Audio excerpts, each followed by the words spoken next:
We found a dead clown in the woods nearly 16 years ago. At least that's what I thought it was. There's no way that we'll ever know for sure, and that's probably for the best. It's one of those things that you end up carrying with you for the rest of your life. You might not think about it every day, but the memory of it will always be there, forever burned in your mind. It was a very strange afternoon for all of us, but it's not something that we ever talked about afterwards. Not that we really wanted to talk about it, but we ended up moving away shortly after the end of that summer, so we could pursue our studies elsewhere, and eventually lost touch with one another over the years.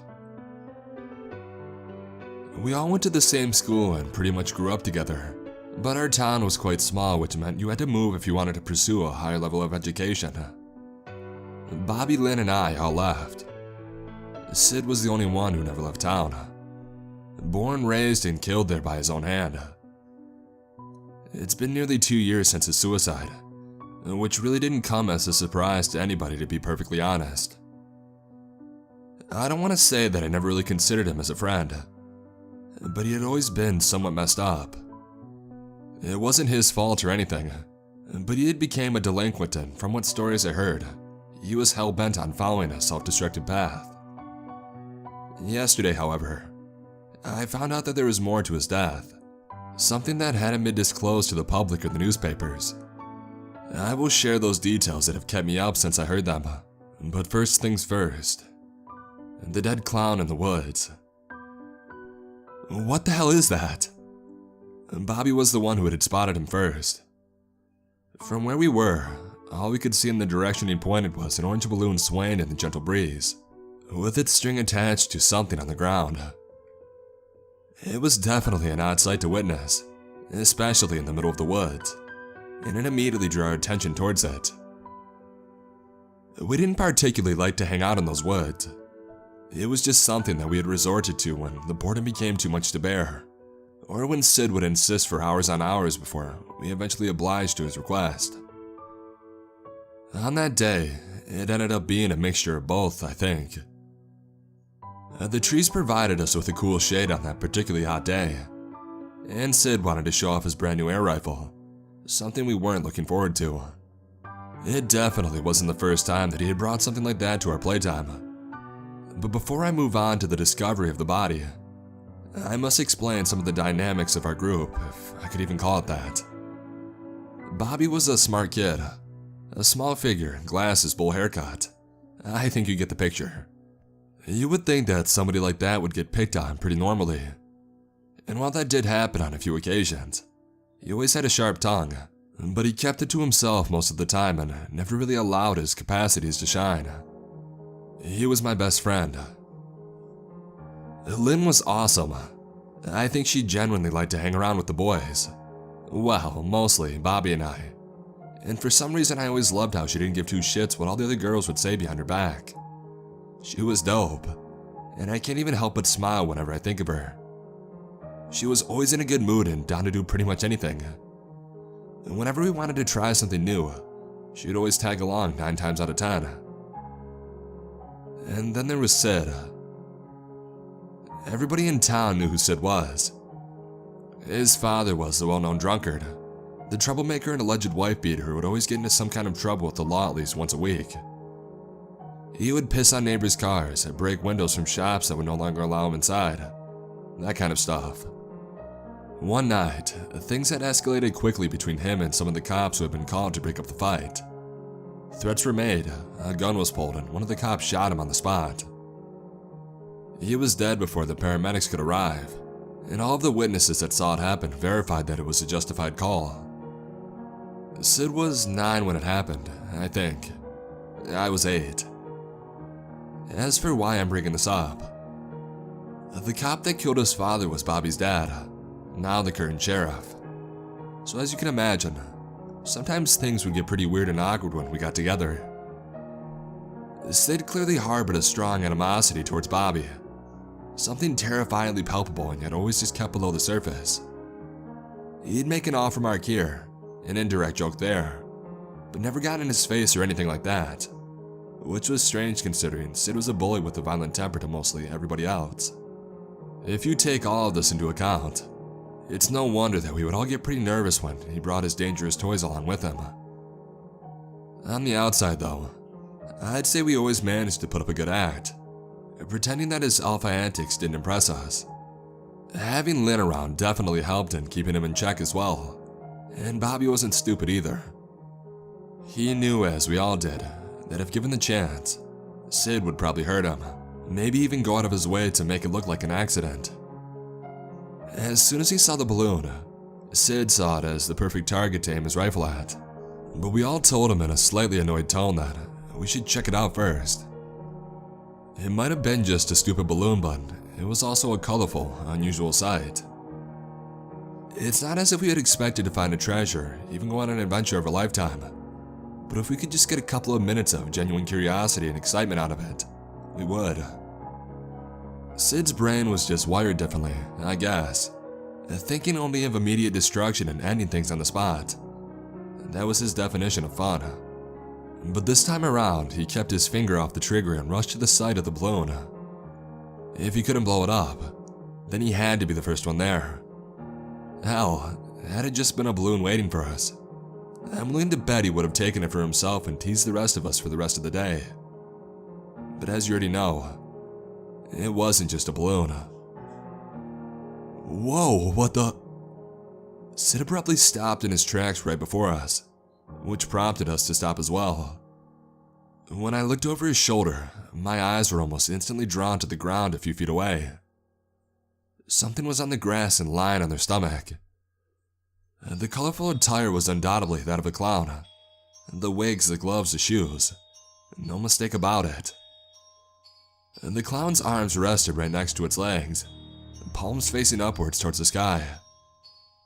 I think it's what it would look like if somebody just dropped to the ground and fell face first, without even trying to break the fall. The balloon string was attached to the clown's left wrist, and floated above the body in an almost ominous manner, while something also was attached to the right wrist. A briefcase, one of those that come with a handcuff attached to it. We didn't know what an adult could possibly be doing here, especially with that particular set of clothes, cheap ones might I add, and just resting in the dirt like that. Hundreds of things must have crossed our minds, and I'd be lying if I said clowns sexing it up in the woods wasn't one particular scenario I conjured up. But the atmosphere changed as soon as we realized that the clown person wasn't moving, not even acknowledging our presence, something that was verified when Sid threw a pebble at the body.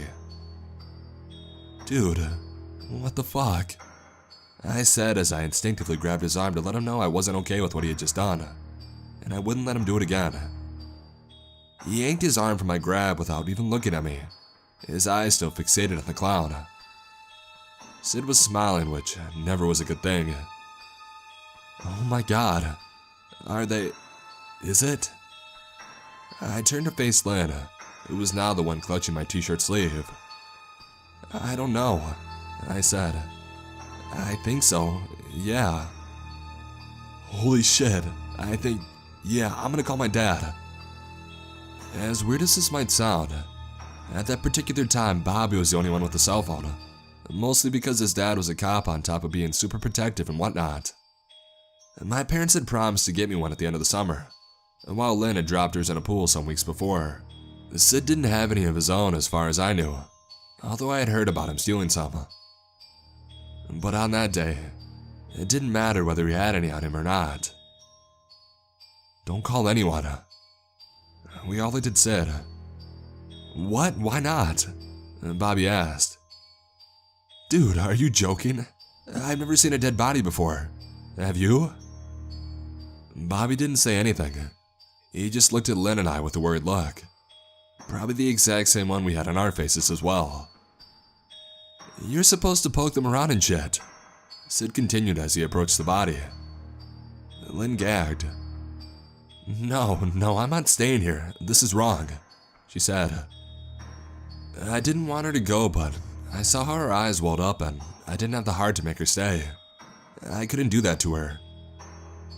Get someone, I muttered to her while facing away from Sid. She nodded. Hey, don't ruin this for me, you hear? Shut up, Sid. And just like that, It was just us three and the dead clown.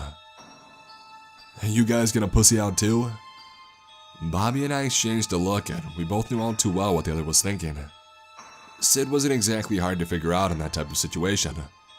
Our best option was just to go along and not give any reason for him to get mad at us. Hold the fort down until Lynn sent somebody back.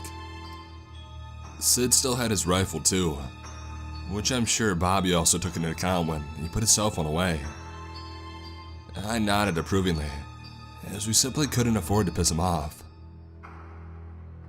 Bobby and I then proceeded to approach Sid and the dead clown at his feet. Weird that he doesn't have any smell, he pointed out. What if he's not dead? Bobby asked. Sid took his eyes off the clown for the first time in a while when he looked at Bobby. He's dead, clearly. How do you know? Did you check for a pulse? We were talking, and talking was good. Buying time, keeping Sid distracted and all that. But I could tell that Bobby was gradually raising his voice, which was only natural. It was a normal reaction to be had, especially when you have a parent that enforces the law for a living. Bobby just wanted the right thing, more than anyone. No, I didn't, Sid replied. Weren't you saying you wanted to touch him and shit? Well, do it then. Bobby was downright provoking him, but it could work. Egging him on to go through with it could actually make him fold if he wasn't really up for it. Sid got up and he came close to headbutting Bobby. What is your problem? Sid likely saw it as the opportunity to get up and close and personal, but Bobby knew how to turn it around. My problem is that if that person is still alive and needs medical help, you could be held responsible if they end up dying for real. Is that what you want? Sid seemed briefly concerned, but that tiny sliver of empathy was gone in a blink of an eye. Why do you care? You're not a doctor. You're not a cop. Bobby let out a nervous chuckle. Oh, right. You're right. Go ahead and do whatever you want then. That sure worked out for your father. Oh, crap. I didn't need to look at Bobby to know that he had messed up by saying those words. The look on Sid's face is one that I'll never forget. It's the first thing I see every time his name comes up. That precise moment in time that lasted only seconds but felt like forever as he gripped his air rifle with murderous intent. I could feel the knots in my gut as I held my breath because I knew. I could tell. There was a 50% chance that he'd just raise his rifle in blind rage and shoot Bobby at point-blank range with it, causing who knows what damage. But Sid didn't do that. Instead, he just turned his back to us and walked back to the corpse. But I knew deep down that he could have just as easily fired his gun then and there. He simply decided not to. Bobby stuttered, perhaps realizing too what could have happened. I'm sorry, whatever. Screw you, man. Just as we thought we had avoided it, we heard Sid cocking his rifle. My heart skipped a beat, but then I saw that he wasn't aiming at either of us. Instead, Sid positioned the barrel of his rifle against the head of the dead clown. I want to see something cool. I instinctively objected. I had to. It was the right thing to do. And I also knew Bobby wouldn't be so quick to voice his opinion again, after the words that had just been exchanged a few minutes ago. That and I also didn't want to see any dead clown brains. A voice in my head told me that if I did, I would never sleep again, and the thought of that was scarier than anything Sid could ever do, if only barely. Sid was visibly annoyed. Why not? He's already dead, so who cares? We'll say it was an accident or something. It's just disrespectful, man. Don't do that. I mumbled. He wasn't exactly convinced. Look, I know it's a clown, but clowns are people too, you know? I said, barely managing to fake a smile. Sid chuckled. Yeah, I wasn't gonna do it, he said as I breathed a sigh of relief. But I really want to see what's inside that briefcase. It could be money or drugs or something. We had completely forgotten about the clown's briefcase. But then again, seeing a dead clown would likely make you forget an awful lot of things. Any further objections? Bobby stepped forward. I don't think that's... I slapped Bobby's arm and I looked at him with my... Dude, let him do whatever he wants as long as he's not defiling a dead body. Bobby kept quiet after that. Think you can get it open? I asked. Hell yeah, I can. It took him a handful of shots and a few hits with a large rock to break it open before the contents of the briefcase were revealed to us. Within its red velvet interior were two items. A plastic-looking squirting flower, like the one you would use to prank people by squirting water in their faces, and a big, heavy-looking handgun. A model closely resembling, I think, a Desert Eagle. The whole thing was getting weirder by the minute, and the more I thought about it, the more I realized that nobody would have taken us seriously had we called about a dead clown with an orange balloon, a gun, and a flower in the woods. I was so confused by the whole thing that I failed to notice Sid reaching for the gun inside the briefcase. Oh shit, this is heavy. It was, I could tell. He tried aiming it around with just one hand, but the weight was too great, so he dropped the air rifle and used both hands to wave it around. I think I saw a word engraved on the side, but I couldn't quite make it out what it was, not at first. And then he set its sights on us. Dude, what are you doing? Don't play with that shit. I yelled. Sid just laughed. You don't know what kind of gun that is, drop it right now. He, of course, wasn't listening. He didn't have to, sure, we were just kids.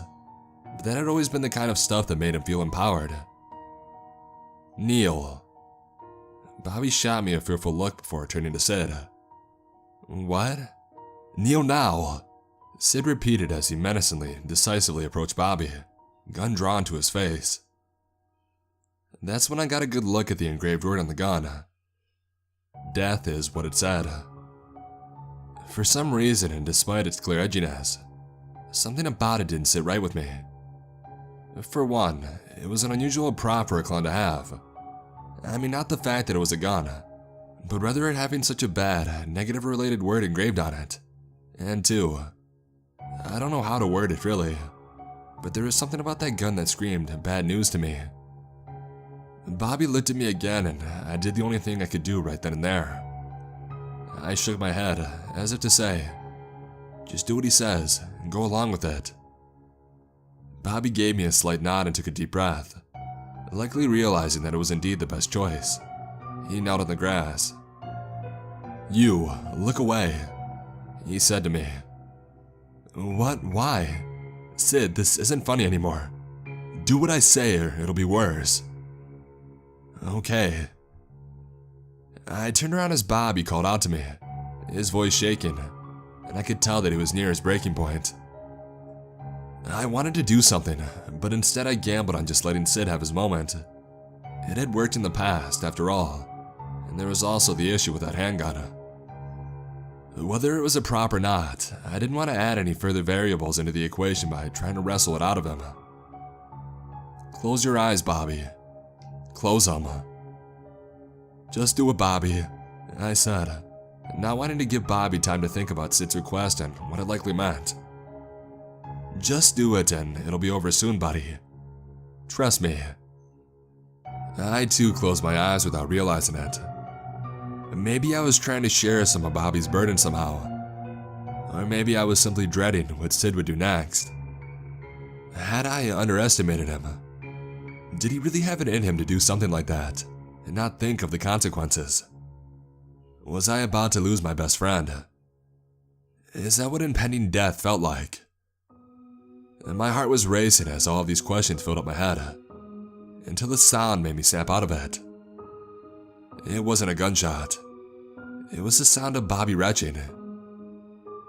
You, man, what the? He said. I turned around and I saw Bobby doubled over, spitting on the grass as he wiped something from his face. I looked at Sid, who was having a laughing fit, and I saw him holding the squirting flower in his other hand. Bobby ended up throwing up his lunch. What did you spray him with? I asked. Don't know, man. It was already filled with something. You don't know? Are you crazy? Is what I would have asked, but there is no point in asking rhetorical questions. I went to help Bobby get up on his feet, but he motioned for me to give him more time. Chill guys, look, it's just a fake gun, see? I looked at Sid and I saw him point the handgun in the air before pulling the trigger. It hardly made any noise as a red bang flag was shot out of it. In fact, it was quite anticlimactic given the sturdy body and look and the feel of the gun. But yeah, Sid continued as he went back to the body. He squatted near its head. What is all of this and who is this clown? That might have been the first and only sensible thing Sid had said all day, but neither Bobby nor I felt like saying anything to him anymore. Besides, as strange and incomprehensible as the whole thing was, we really didn't care about the clown anymore. It wasn't our business to begin with. We just wanted to go home.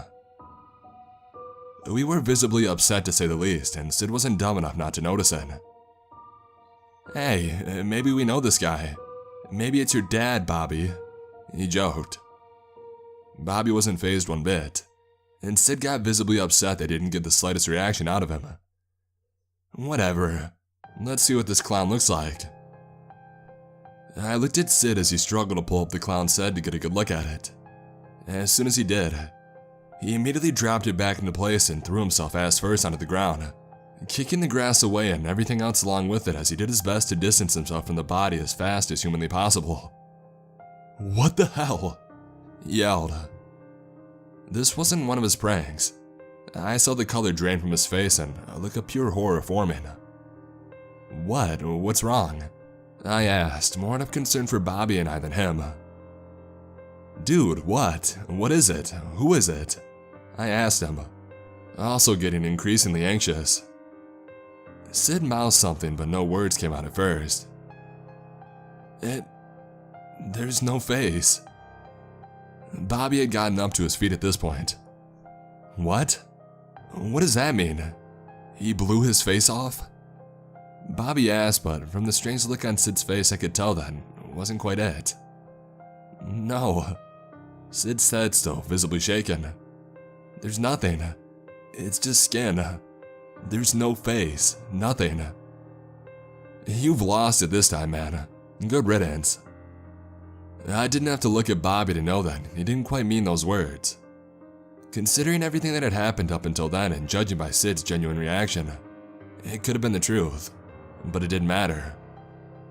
I grabbed Bobby's shoulder, ready to take our leave. I bet you're lying. Let's go. I'm not lying, I swear. The way Sid screamed sent a tremendous chill down my spine that froze me in place. I had never heard anything like that come from him, ever. He sounded so desperate, so defenseless, so real. Yeah, whatever, I said, shaking. Sid got up on his feet, still holding the handgun. Look! No eyes, no nose, no nothing. Go, look, I swear. There was a loud pop. The orange balloon inexplicably blew itself apart. And that was it, the last drop. In our current state of mind at the time, our bodies reacted before our brains did. We darted out of there without saying another word. Sid ran off in the opposite direction, while Bobby and I must have run for 10 whole minutes before stumbling upon Lynn sitting atop a tree trunk. Lynn, what the hell, are you okay? I asked.